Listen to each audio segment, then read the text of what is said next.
276वां दिन पाक कलाम में से पढ़ेंगे इमसाल की किताब, उसका 24वां बाब, 5वीं आयत से लेकर 14वीं आयत तक। दाना आदमी जोरावर है, बल्कि साहिब इल्म का जोर बढ़ता रहता है, क्योंकि तू नेक सलाह लेकर जंग कर सकता है और सलाहकारों की कसरत में सलामती है।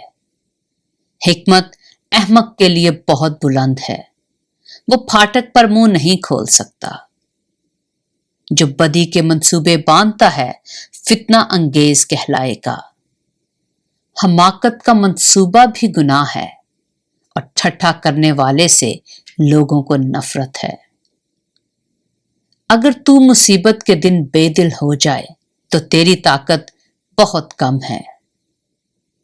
जो कत्ल के लिए घसीटे जाते हैं उनको छुड़ा, जो मारे जाने को हैं उनको हवाला ना कर।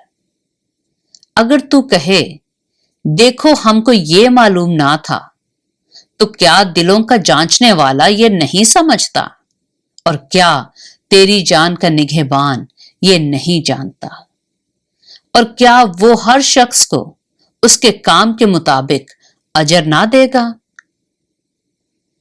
ऐ मेरे बेटे, तू शहद खा क्योंकि वो अच्छा है, और शहद का छत्ता भी क्योंकि वो तुझको मीठा लगता है। हिकमत भी तेरी जान के लिए ऐसी ही होगी। अगर वो तुझे मिल जाए तो तेरे लिए अजर होगा और तेरी आस नहीं टूटेगी।